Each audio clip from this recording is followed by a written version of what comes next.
Well, US President Donald Trump said earlier today that discussions with Hamas were proceeding rapidly as parties moved toward agreement on his 20-point peace plan. He did warn, however, that, and I quote, "Time is of the essence or massive bloodshed will follow, something nobody wants to see." For the latest, I'm joined by Greg Sheridan, who is the foreign editor at The Australian. Greg, thanks for coming on the program tonight. The big issue, of course, is the return of the hostages, 48 in all, 20 who are believed to still be alive. Of course, last time Hamas returned hostages, the body of Shiri Babas was found to have been replaced with the body of a local Gazan woman. So it's a measure of the duplicity of Hamas that they can't even be trusted to return the right corpses. So I say all of that to ask, despite Trump's confidence the deal will get done, there's so many places it could go wrong, even if things are agreed.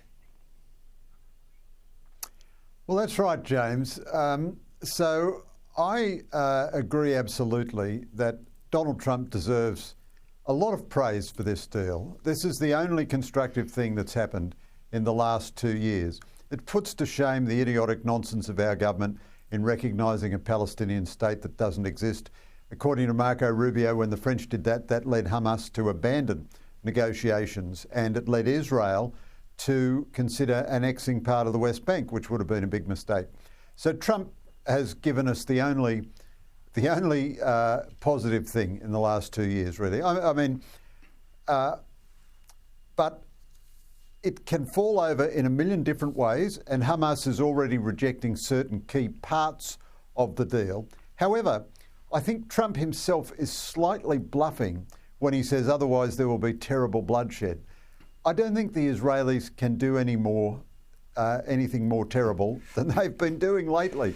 And I think Israel needs this deal as much as Hamas does. It needs it morally and politically and economically. I mean, one of the things that Trump said was Israel has lost a lot of support around the world and I'm going to get it all back.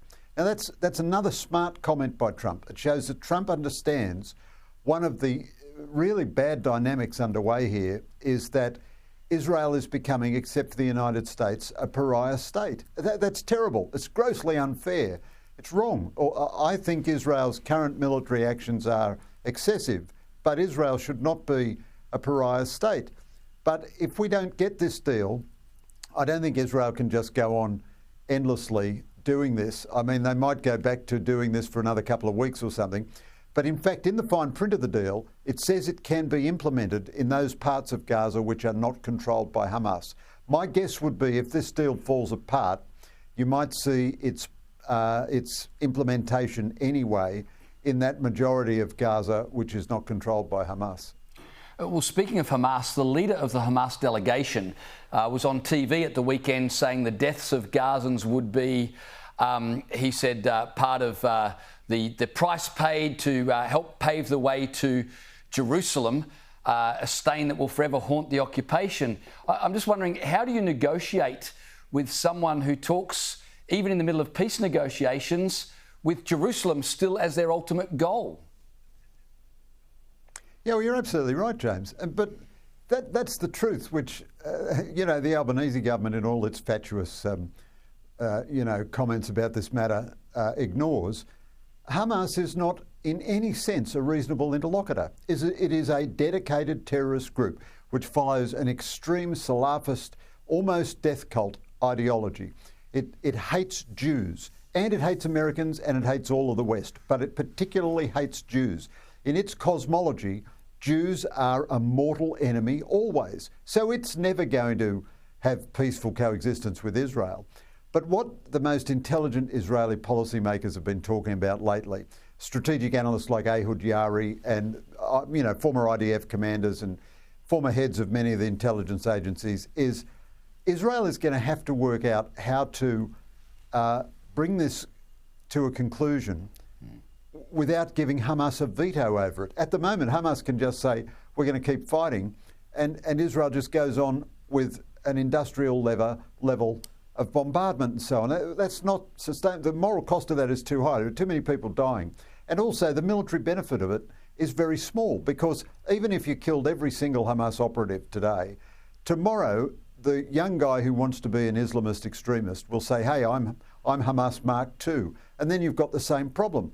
So you're going to have something different. Now, a lot of Israelis are suggesting Israel makes a partial withdrawal, but stays in most of Gaza, stops major operations, but says to Gazans, you don't get $1 of reconstruction aid until all the hostages are released and Hamas surrenders. But in the meantime, we'll give you plenty of food and plenty of medical aid. And any Hamas leader who puts his head up gets knocked off. Israel has every right to wage war against Hamas. But I don't think Israel can really resume the pace and scale of its operations in recent months because it's not yielding any military benefit anyway. I mean, if there are another 500 Hamas fighters somewhere or other, the cost of getting every one of them is too high. And even when they're all got, you still haven't solved the problem because you've still got a big hinterland of people who will call themselves terrorists. What Trump offers them is a way to get somebody else to administer Gaza, not them and not Hamas. Let me finish with this question, Greg. Let's believe it's all going to work out and in some shape or form we get a peace deal. Does Donald Trump, A, deserve a Nobel Prize for that? And B, would he actually get one? I don't think he'll get one. But look, I think Nobel Prizes, James, wouldn't you be embarrassed to get a Nobel Prize? I mean, look at all the dictators and murderers and everything who get Nobel Prizes.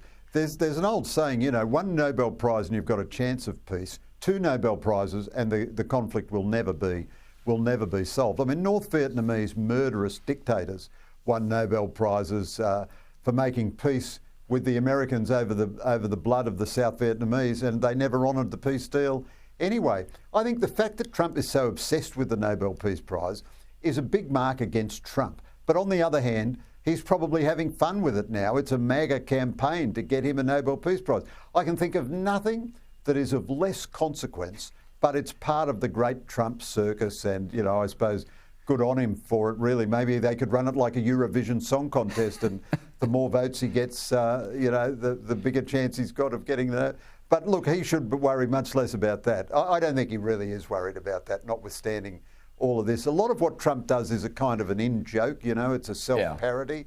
Yeah. But in any event, I don't think they'll give him one anyway, whatever he does. Come on, Greg. If Obama got one for doing nothing, Trump should get one for trying to do something. Well, my point exactly. Point exactly. What purpose is it? Just a reminder to our viewers, you can see a special documentary investigating the rise of anti-Semitism that'll be broadcast here on Sky News Australia this Wednesday at 7:30 p.m. Greg, Sheridan and I always really enjoy catching up with you. Thanks so much for joining me tonight.